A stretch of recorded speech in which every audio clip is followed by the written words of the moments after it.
아니, 국가가 나한테 한 게 뭐 있다고. 이 개발이익, 내가 열심히 재건축을 해서 발생한 그 개발이익을 50%나 가져간다는 거예요. 너무 억울하죠.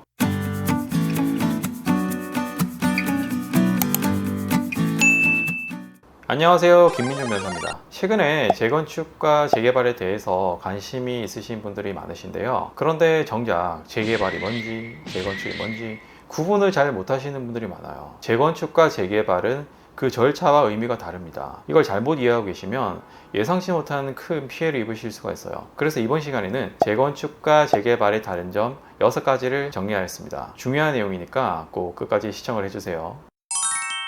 첫 번째는 그 의미와 근거 규정이 다른데요. 재건축과 재개발은 도시 및 주거환경정비법, 줄여서 도정법의 2조에 근거를 두고 있어요. 재개발 같은 경우에는 정비 기반 시설이 열악하고 노후 불량 건축물이 밀집한 지역에서 주거환경을 개선하거나 상업지역, 공업지역 등에서 이렇게 도시 환경을 개선을 하고자 한다 라고 하는 사업이고요. 재건축 사업 같은 경우에는 정비 기반 시설은 양호하나 노후 불량 건축물에 해당하는 공동주택이 밀집 지역에서 주거 환경을 개선하기 위한 사업이라고 되어 있습니다. 그러니까 재개발 같은 경우에는 주거 환경뿐만 아니라 상업지역, 공업지역까지 개발을 하는 거고요. 재건축 사업 같은 경우에는 공동주택의 주거 환경 개선을 하기 위해서 사업을 벌이는 것입니다. 재개발 같은 경우에는 정비 기반 시설이 열악합니다.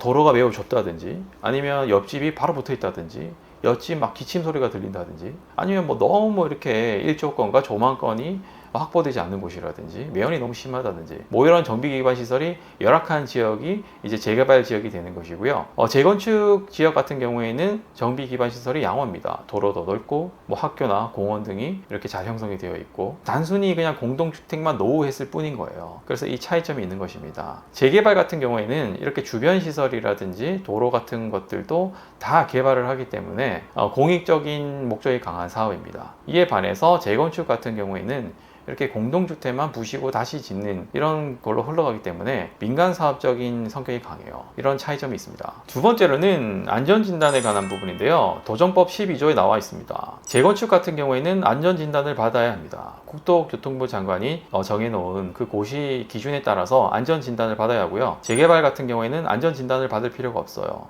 이런 안전진단 같은 경우에는 요건 같은 걸 엄격하게 규정을 하면 받기가 힘듭니다. 최근에 재건축을 많이 해주지 않기 위해서 이런 안전진단 요건을 강화해서 재건축이 잘 되지 않고 있어요. 안전진단 통과하는 경우가 많지 않은 것입니다. 세 번째로는 주거이전비와 영업보상비에 대한 차이점인데요. 주거이전비는 이 주거를 이전함에 따라서 이렇게 보상을 해주는 것이에요. 이렇게 아무래도 번거로운 절차를 거쳐야 되기 때문에 이런 공익적인 차원에서 이렇게 보상비를 지급하는 것인데 재개발에서는 인정이 되지만 재건축에서는 지급이 되지 않습니다. 재개발에서 실제로 거주하는 소유자나 임차인에게 지급하는 것이고 사회보장적인 차원에서 이렇게 지급을 하는 것입니다. 그리고 영업보상비 같은 경우에는 재개발 지역에서만 보상이 됩니다. 사업인정 고시일 이전부터 영업을 하고 있어야 돼요. 그리고 월 매출의 7개월부터 14개월치 사이의 금액을 보상해 주는 경우가 많습니다. 그리고 만약에 매출이 너무 적거나 매출이 잡히지 않는다거나 현금만 받기 때문에 아니면 매우 영세한 규모 같은 경우에는 이 영업보상비가 매우 낮게 책정될 수도 있어요. 그래서 이런 부분이 너무 낮게 책정되어 있다면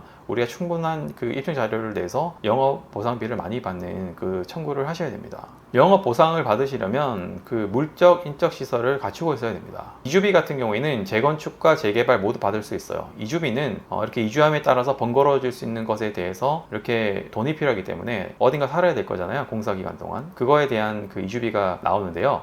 무이자로 대출해 주는 것이에요. 쉽게 말해서. 그냥 주는 것이 아닙니다. 나중에 준공 후에 입주를 할 때 다시 갚아야 돼요. 조합원들이 부담하게 되는 그 비용이죠, 사실. 그리고 네 번째로는 조합원이 되지 않기로 한 그 토지 등 소유자에 대해서 어떻게 처리해야 되는지에 대한 절차가 다릅니다. 재건축 같은 경우에는 조합이 설립될 때 나는 조합원이 되지 않겠다 라고 하는 뜻을 밝히면 조합원이 되지 않을 수 있어요. 그리고 그 이후에 도정법에 따라서 조합이 소유자를 상대로 매도 청구를 하게 되어 있어요. 그러면 도정법에 따라서 개발이익이 반영된 그 시가에 준하는 금액으로 보상을 받을 수가 있습니다. 이에 반해서 재개발 같은 경우에는 일단 조합원이 돼야 돼요. 일단 조합원이 돼야 되고 나중에 그 분양 신청을 하는데요. 분양 신청 기간에 신청을 하지 않으면 자동적으로 조합원 지위에서 제외되게 됩니다. 그리고 재개발의 경우에는 현금 청산을 당하게 되는데요. 현금 청산의 경우에는 공익사업을 위한 토지 토지 등의 취득 및 보상에 관한 법률 63조에 따라서 수용 및 사용의 절차에 준해서 현금 청산을 받게 됩니다. 그런데 그 개발 이익이 포함되지 않는 금액으로 보상을 받게 돼요. 그래서 보통 내가 생각하는 그 시가의 3분의 2, 뭐 50% 정도에 해당되는 보상액을 제시합니다. 납득이 안 되죠? 나는 그 돈을 받고 나갈 수가 없어요. 그래서 이 너무 낮게 책정되어 있는 보상에 대해서는 보상금 증액 소송을 하셔서 그 금액을 더 받으셔야 됩니다. 사업 시행 계획 인가 기준일로 감정평가를 하게 되고요. 개발 이익이 포함되어 있지 않습니다. 그리고 다섯 번째는 재건축 초과 이익 환수제에 대한 적용 여부인데요. 당연히 그 문구를 보면 알 수 있겠듯이 재건축에만 적용이 되는 것입니다. 재건축 초과 이익 환수제는 2018년 1월 2일 이후에 관리처분 인가를 신청한 조합에게 적용이 됩니다. 그래서 그 전에 관리처분 계획 인가 신청을 한 조합들은 초과 이익 환수를 하지 않아도 되는 것입니다. 신반포 3차 경남아파트라든지 신반포 4지구 같은 경우에는 이를 벗어났죠. 재건축을 통해서 조합원 평균 3천만 원 이상에 해당되는 개발 이익을 얻으면 50%까지 환수해 가는 것입니다. 아니 국가가 나한테 한 게 뭐 있다고 이 개발 이익 내가 열심히 이렇게 재건축을 해서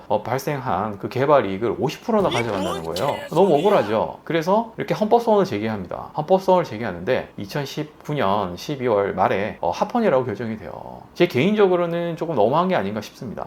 그래서 강남 재건축 단지 같은 경우에는 수억 원까지 환수금을 납부해야 될 수 있어요. 관리처분 계획 인가를 할 때 그 초과 이익 부담금에 대해서 이렇게 통지를 하는데요. 곤란한 그 조합들이 많을 거예요.